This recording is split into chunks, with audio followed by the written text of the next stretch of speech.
Welcome to ETSU Department of Psychiatry's Grand Rounds. Dr. Montazeri is going to be talking to us today about serotonin subtypes. Dr. Montazeri got his medical degree from Tehran University of Medical Sciences in Iran in 2005. He has multiple clinical observerships at Yale University in their Child Study Center, also at Case Western University. Did his transitional year at Mercy St. Vincent program in Toledo, Ohio. And Dr. Montazeri has also got some postdoctoral research with Department of Cardiology at Yale University as well. Dr. Montazeri? Thank you very much. Hopefully this thing is working. So I appreciate everybody taking time and coming here and listening to me. So the title of this presentation is Clinical Relevance of Serotonin Subtypes. And I think it is a very important topic from the point of view of a psychiatrist knowing about this specific molecule that predominates the field of psychiatry, both in terms of diagnosis and intervention. So this says توانا بود هر که دانا بود ز دانش دل پیر برنا بود. This is a poem in Farsi. It's by Ferdowsi, a great poem in 10th century. And the meaning is sapiens empowers. And it is, so every school kid in Iran knows about this poem by the first grade. But it personally take me 30 years to understand this exactly. It has a very strong message, the importance of sapiens. And I will come back to this slide again. So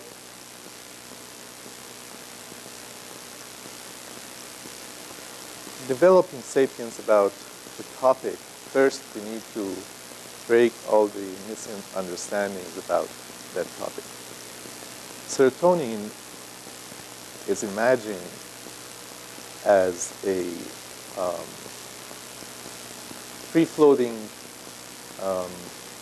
molecule, mainly in the tissue of the brain, in humans, and in the relationship with depression. That's the typical picture that as a psychiatry resident, I had about this molecule. And all of these items are false. First of all, it is not free in the tissue because it is very rapidly degraded by enzymes. And it is basically like bullets in a war zone. There is no way you can get a sample of the air and find bullets. The only way you can find it is to go and check the ammunition depot. That is, in this case, the nerve endings. It just the same way the bullets transfer in the air for milliseconds, serotonin also works for a millisecond and then is either reuptaken or destroyed. It is not mainly in the brain. Actually, 95% of serotonin is in other tissues, especially gut, and is involved in motility. And most important, it is not limited to human. This is a byproduct of evolution and a very old molecule evolutionarily. Just to know how old it is, there are several serotonin receptors, and if we check how homologous these receptor molecules are, we can get an idea of how old this molecule is. And these subtypes only have 25% only are 25% homologous, meaning at least 750 million years ago, they diversified. And as we go through the tree of evolution, this byproduct is identified by evolution and roles are assigned to it. I will describe it in more detail just in a few minutes. And the other misunderstanding that it is something related to depression.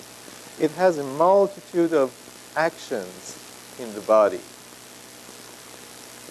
other than being a neurotransmitter. So we will discuss this also in a minute. This picture, does anybody know what this picture is? Right. Yes, exactly. So that is how a 16th century scientist, when looked through microscopes, saw this sperm. So this is the main issue that prevents us from being sapient. Projecting our own world into the outside world. Just as in the case in serotonin. So it is important that we interject reality, I think. So, what is serotonin? It is serotonin. Sero means from serum. And tonin means causes tonicity or contraction. It is basically, so the earliest interaction of scientists with this molecule was that when you drop the serum on a smooth muscle, the smooth muscle contracts. And they thought there must be a factor. And interestingly, this factor is much stronger in serum rather than plasma. So it has a very simple meaning that it is related to coagulation, because that's the difference of the serum and plasma. So if you centrifuge blood, you will get plasma. If you let blood clot, then you will get serum. So it should be somehow related to clotting. And later on, scientists figure out that the source of this factor that they could finally extract is platelet. So that's how serotonin was named and how it was discovered. It was actually characterized in 1948 by Maurice Rapport. And it is isolated mostly in the gut, in platelets, and in all other different organs. In brain, it is mostly isolated to the nerve endings. It has role in mood, sleep, appetite, and behavior. It is not just a neurotransmitter. It is a hormone, it is a neurotransmitter, it is a mitogen, and it is a clotting factor.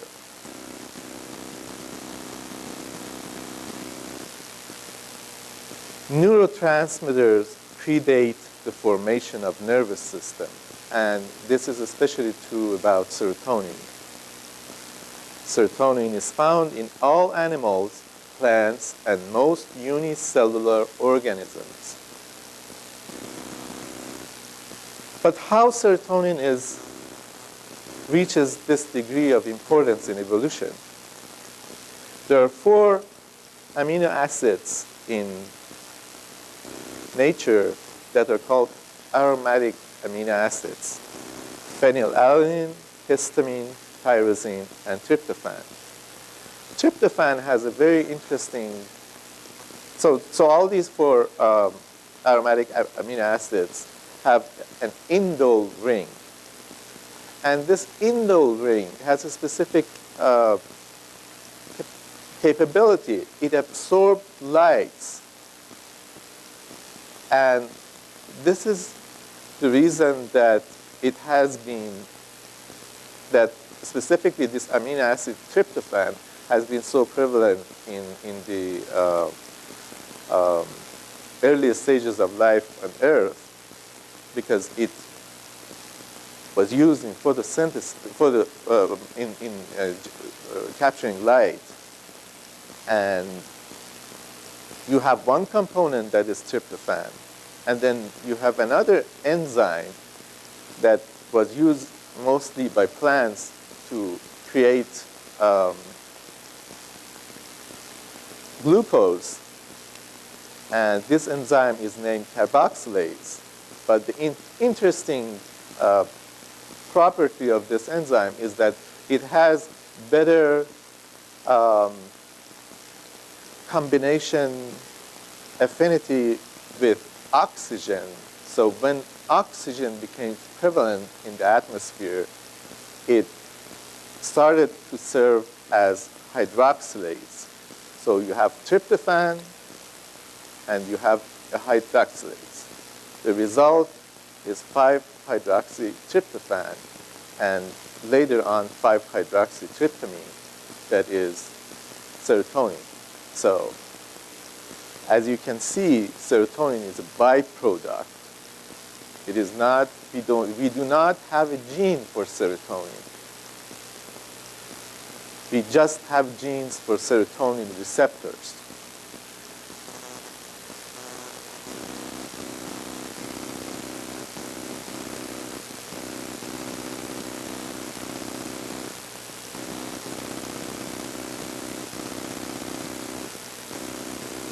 Actually, the levels of serotonin inside plants far exceed those seen in the animal brain by 100 times. For example, banana skin has 40 milligram per gram of serotonin versus rat hippocampus that is 0.4 milligram per gram. And the immediate precursor of 5-hydroxytryptamine, that is 5-hydroxytryptophan, accounts for 20% of the total fresh weight in seeds from a plant that's called Bevonia simplicifolia, a tropical shrub of West Africa.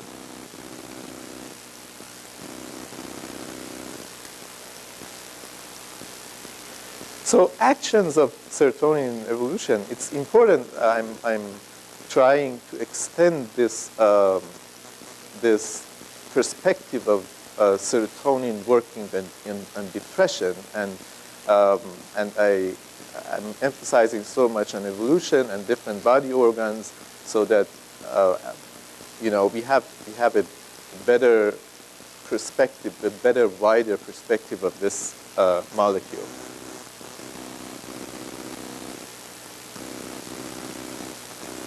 So this is tryptophan. This is the indole ring. This is the benzene ring. This is the pyrrole ring. They join together, form the indole ring, and it captures light. When oxygen is added, one atom of oxygen is added to tryptophan by this hydroxylase, we have 5-hydroxytryptophan. This is not oxidation, it is hydroxylation, because just one atom of oxygen is added and the other atom forms water. So as you can see, this is the 5th position. This is 1, 2, 3, 4, 5. 5-hydroxylase. And then the decarboxylase takes out the CO2, and the end result is serotonin, 5-hydroxytryptamine. As you can see, it is called a biological monoamine. And the other biological monoamines are norepinephrine, dopamine, and histamine. Serotonin is metabolized by MAO that has two types, A and B, and MAOA is the major subtype that metabolizes serotonin. The end product is 5-hydroxyindoleacetic acid. And this is the molecule that we measure in CSF and in other body fluids. For example, if somebody has pheochromocytoma, we will not measure serotonin because, as I said, serotonin is like bullets. You cannot see them. You can only see the level of the degradation product. And this is the other reason. For example, we always say, like, people that are more aggressive have lower level or higher level of 5-HIAA in their CSF.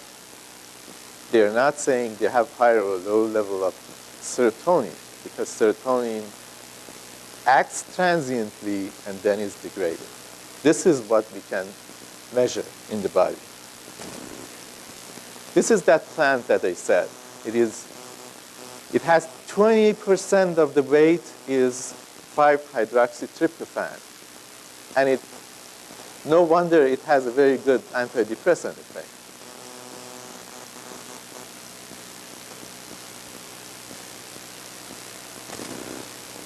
Let's go a little bit higher in the tree of evolution. This is a very simple organism. It's called Hydra. It lives in water. And it is a primitive animal with a specialized nervous system and motor system. I want to emphasize the role of serotonin so low in the evolution tree. So when serotonin is applied to the larva that is shown here, it transforms to this form. So it has role in metamorphosis, in evolution. As you can see, evolution finds these molecules and then assigns roles to them, multiple roles. And that is exactly the reason that we try to work on a serotonin receptor in body with a drug, and we have so many side effects because it's involved in so many other different things. Because evolution has a very limited number of molecules and assigns different roles to them, those that are preserved.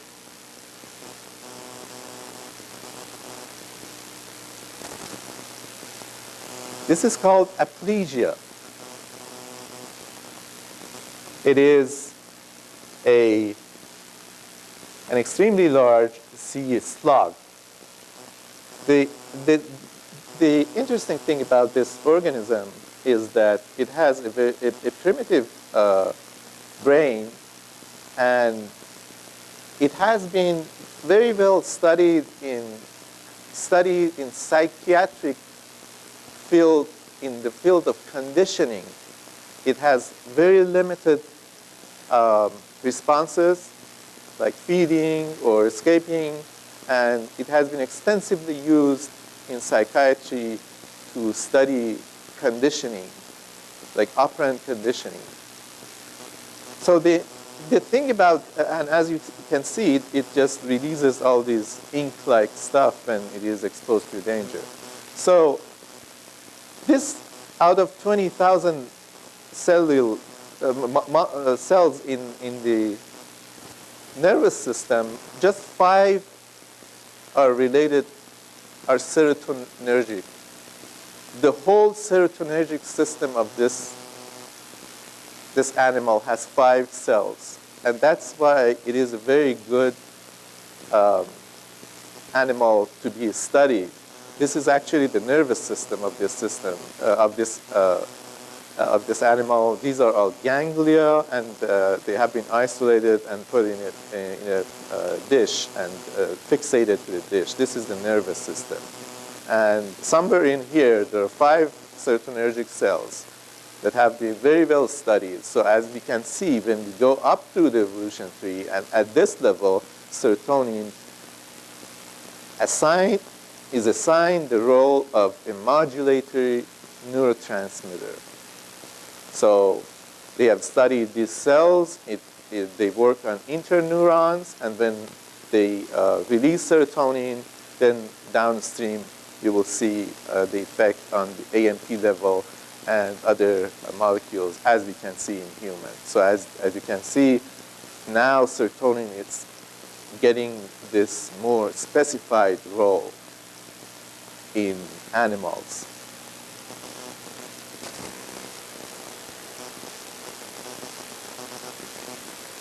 Jellyfish, wasp, scorpion.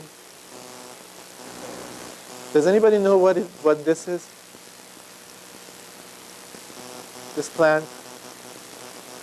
So for me, that I have grown in Iran, I know this plant very well. It is nettle.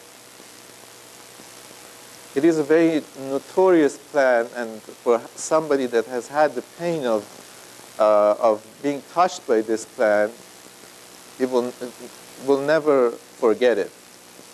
So all these animals and plants use serotonin in their sting,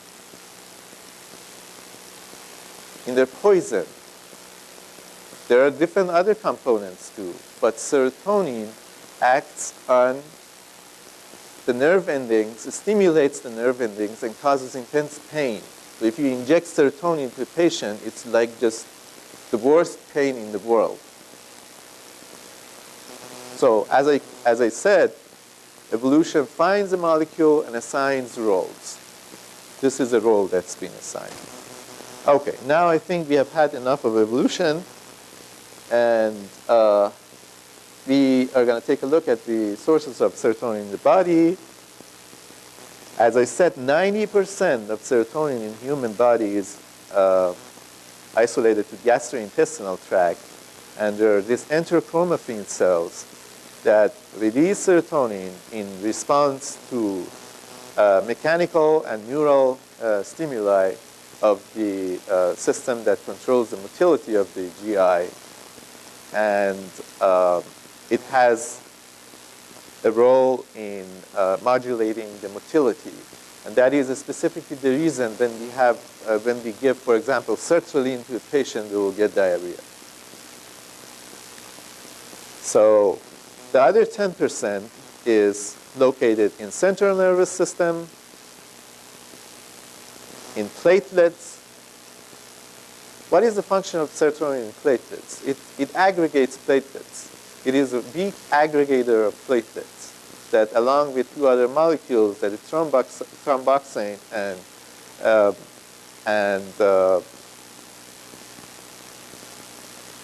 then another molecule, it helps with platelet aggregation. And it is also active in lung, and that is the reason that it works on the musculature of the vasculature in the lung, and that is the reason that it is important in pulmonary hypertension, and some of the drugs that work based on serotonin are involved in treating pulmonary hypertension.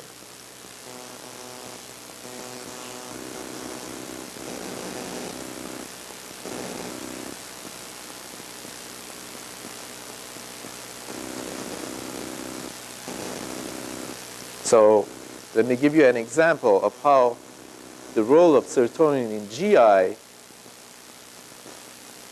becomes important clinically. We all know this drug, cisapride. Cisapride is a 5-HT4 agonist.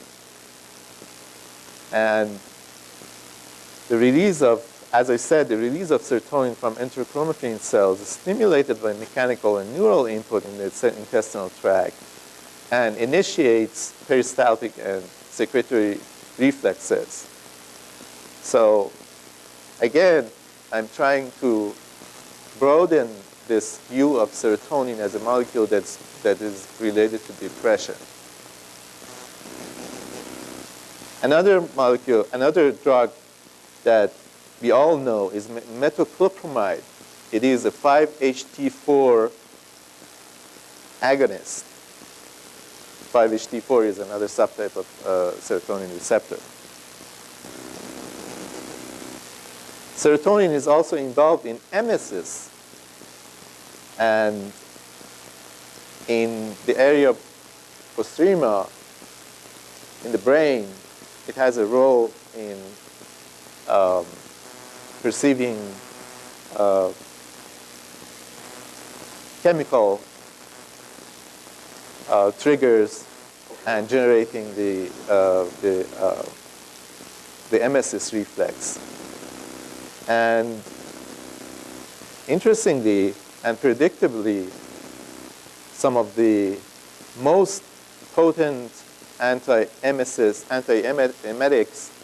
are 5-HT3 receptors antagonists, like Zofran.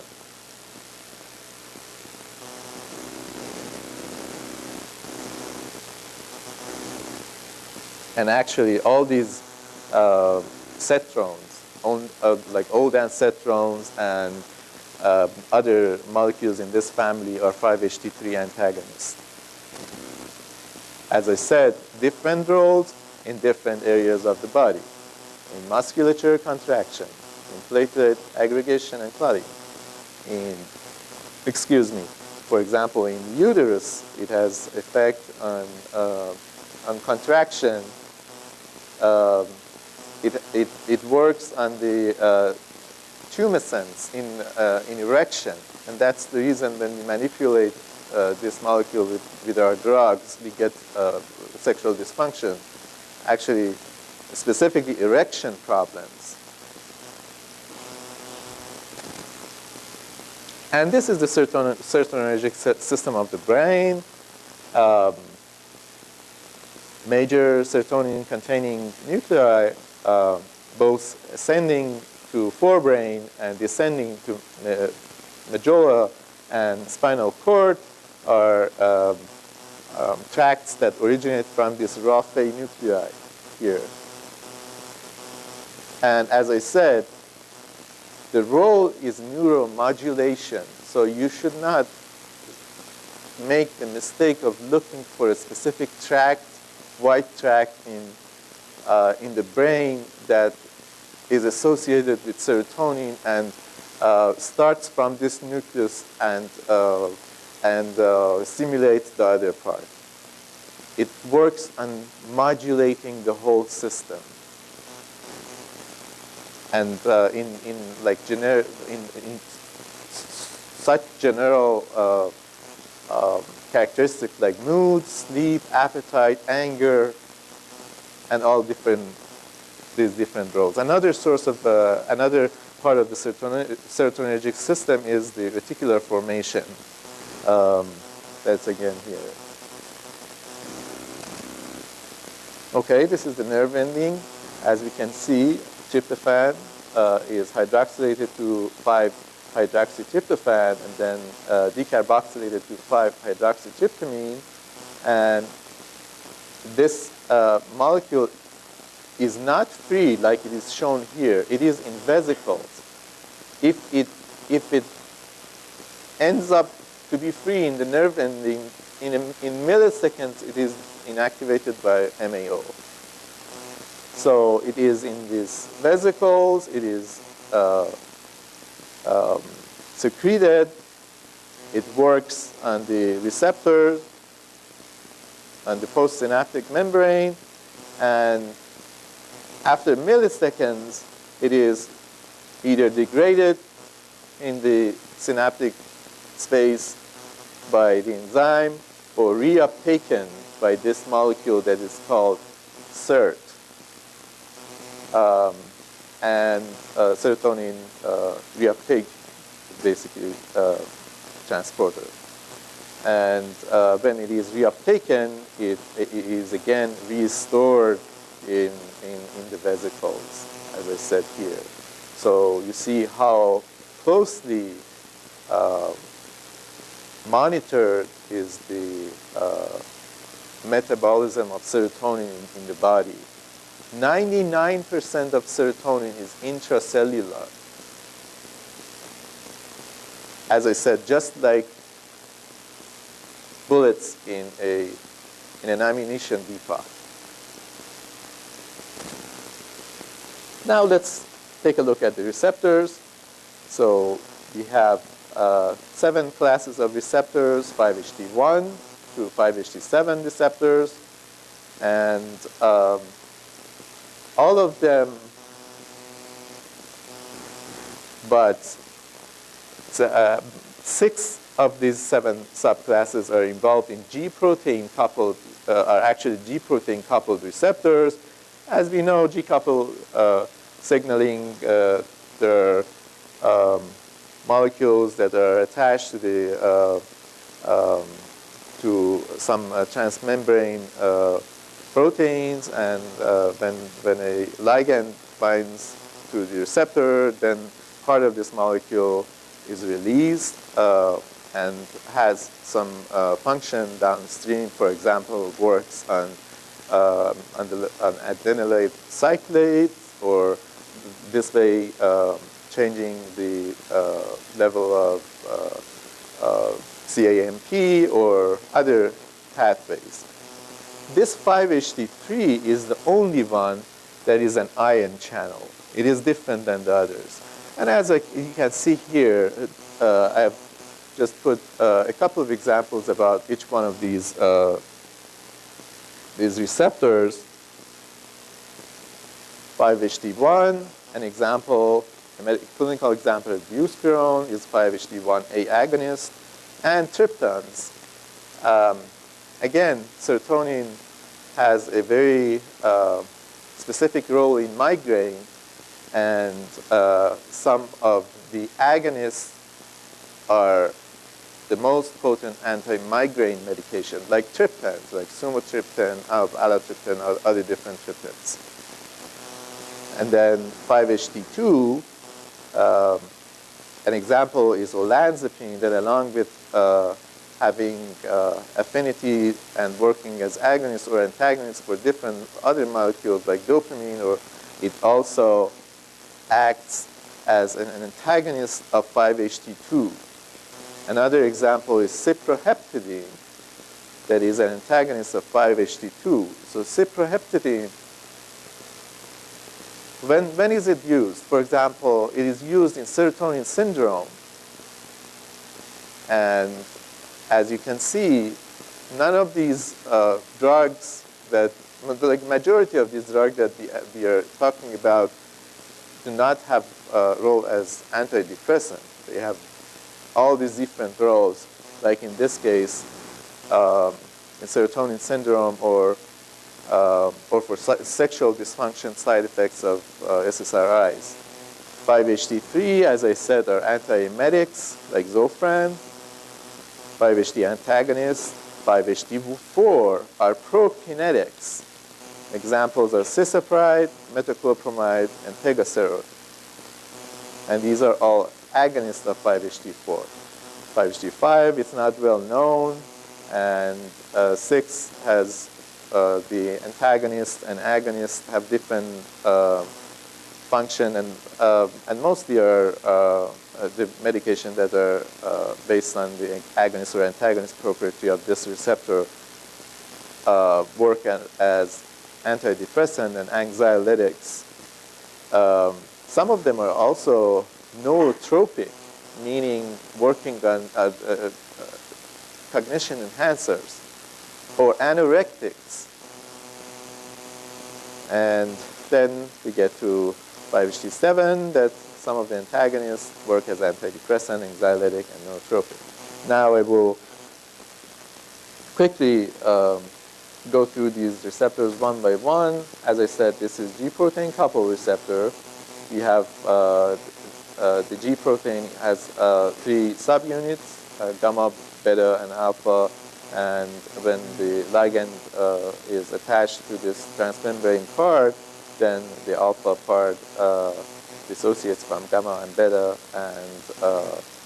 and has a function downstream, as I mentioned, in regulation of the level of CAMP and phosphokinase and all those different mechanisms. So 5-HT1 is by itself is subdivided into 5-HT1A to 5-HT1F, and they're all G-coupled receptors. 5-HT1A agonists, some of them I've put here, some of them that we know better, like vilazodone, Abilify, Buspar, ziprasidone, Geodon, and quetiapine. 5-HT1B, as I said, agonists are mostly involved, mostly anti-migraine medication like ergotamine and different triptans. 5-HT1D, again, agonists are involved in migraine, or anti-migraines, all these triptans. 5-HT2 has 3 subtypes, 5-HT2A, B, and C. And 5-HT2A antagonists, examples are atypical antipsychotics. And actually, there are some theories that adding this 5-HT2A antagonism can prevent EPS, and some theorize that that's the reason atypical antipsychotics are having less EPS other than the dopamine stuff.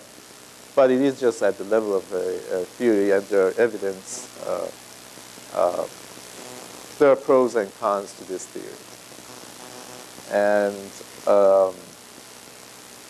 as I said, one 5-HT2A antagonist is cyproheptadine that's involved in treating serotonin syndrome. And there are sleeping aids like trazodone that are, again, 5-HT2A antagonists. 5-HT2B, anti-migraine, again. 2C, some antidepressants like fluoxetine, Remeron. Some of these orexogenic, orexine is one of the neurotransmitters in the central nervous system. Examples are Remeron, clozapine, olanzapine, and then there are some anorectics and some antipsychotics that have 5-HT2C antagonism properties. 5-HT3, as I said, it is a cis-loop superfamily of ligand-gated ion channels. This is simply, there are ion channels in difference to all other classes that are G-coupled proteins. And binding of serotonin opens the channel, leading to excitatory response.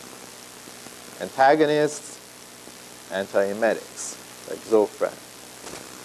5-HT4, again, they're prokinetics. And agonists, like cisapride, metoclopramide, and tegaserode. This tegaserode is used in treating IBS. 5-HT5 unknown, and 6 and 7, as I said, have roles as antidepressant, anxiolytic, nootropic, and anorectic. Now, we will talk a few minutes about serotonin syndrome that is, as very simply, excess serotonin in the body and has a spectrum of signs and symptoms that starts with akathisia, like a patient cannot sit in a chair for a few minutes and they just need to move all the time. Then tremor, a little bit worse, altered mental status and confusion. Then patient shows clonus, unsustained, and then sustained. If there is more serotonin, then we have muscular hypertonicity, and even more, we have hyperthermia, and at the end, we have that horrible picture of a patient in full-blown serotonin syndrome. And this is very important, that it is not just SSRIs and MAOIs that cause serotonin syndrome. All these medications that work on serotonin, from Zofran to triptans to prokinetics like cisapride to lithium, all of them can cause serotonin syndrome. And it is very important that we be aware of all of these multiple serotonergic medications that we give to patients. Like a typical VA patient is on an SSRI, on Drameron for sleep, is on tizanidine for antispasm, and probably the neurologist is also adding triptan to the mixture. And nobody, most of the people do not pay attention how much serotonergic medication we give to people and how they interact.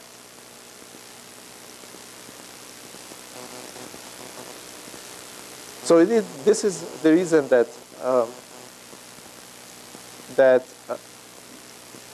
I always try to at least check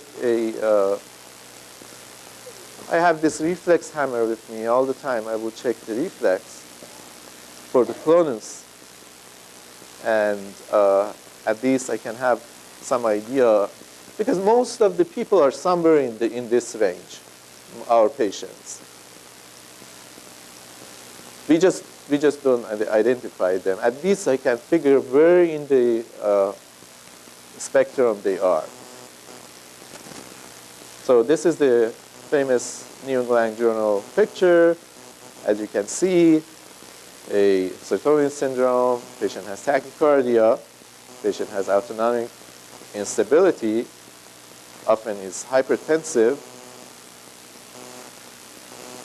What percentage of patients that we see in the clinic are hypertensive? And how many times do we think about them having serotonin syndrome? Or we just simply say, no, it is essential hypertension. And the patient is for a different serotonergic medication. Then there is the clonus, there is tremor. So many like a big fraction of the patient are talking about tremor, and we never pay attention. And increased bowel sounds. So I used to listen to the bowel. I got so much antagonism that I don't anymore. And then there is diaphoresis and agitation. So serotonin syndrome has different 3 domains. Cognitive domain of effects: headache, agitation, hypomania, mental confusion, hallucinations, and coma. All of them are cognitive domain symptoms of serotonin syndrome. The second domain is autonomic effects. Shivering. How many of our patients have told us that we sweat at night? Sweating, hyperthermia. We got this hot flashes. Patients say, like a 40-year-old male says, it has happened multiple times to me. I get hot flashes at night. Vasoconstriction, tachycardia, nausea, and diarrhea. And then we have somatic effects: myoclonus, hyperreflexia, and tremor. And here I've just put this slide to say that it is not a vague clinical entity.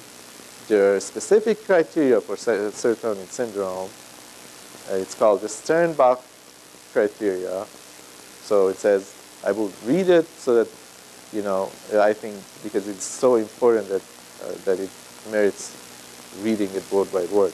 Coincident with the addition or increase in a known serotonergic agent to an established medication regimen, at least 3 of the following clinical pictures: mental status change, agitation, myoclonus, hyperreflexia, diaphoresis, shivering, tremor, diarrhea, incoordination. A lot of times I have seen this incoordination, and fever.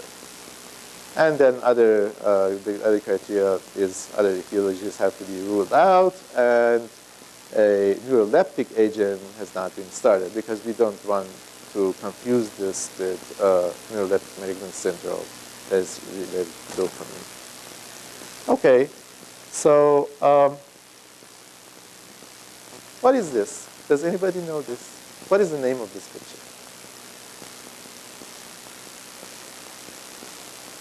It's a very famous picture. It's called pale blue dot. So they sent Voyager in Voyager 1 and then Voyager 2 in 70s. And then in 1990, this Voyager 1 was at the farthest point of the solar system and was entering the interstellar space. And then they gave this satellite an order to just turn back and take a picture of Earth. This is called pale blue dot. This is Earth.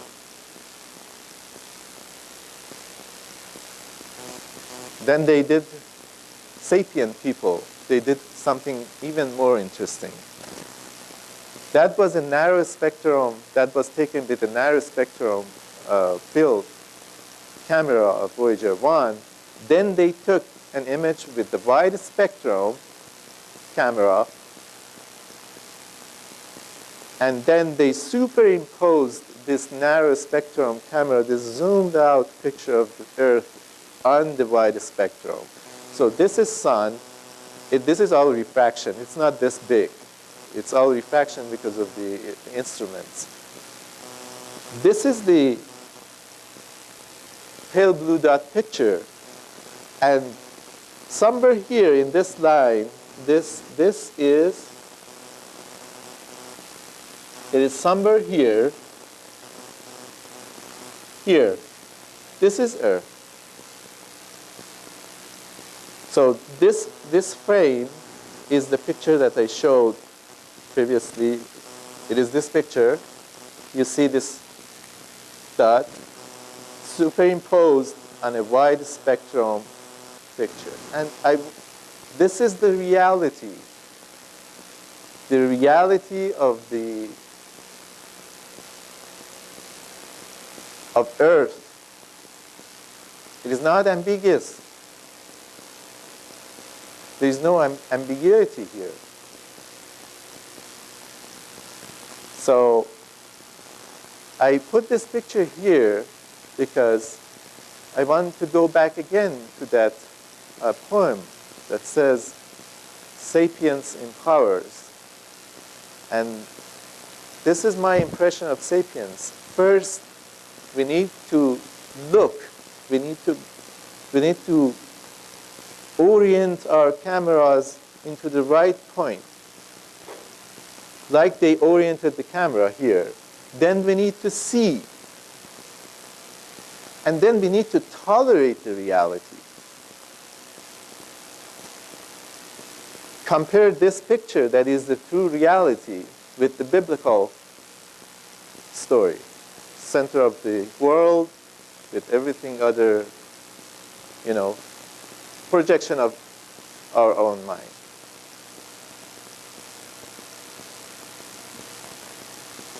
So finally, I want to read. So the person that took this picture was Carl Sagan. And I want to read a paragraph of his book on this issue. It says, "To my mind, there is perhaps no better demonstration of the folly of human conceits than this distant image of our tiny world. It underscores our responsibility to deal more kindly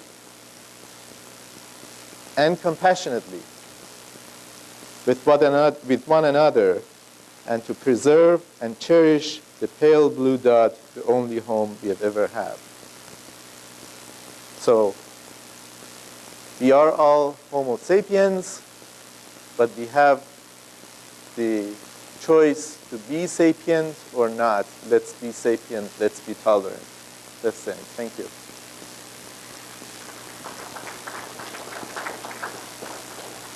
And if there's any question, I will be happy if I know the answer.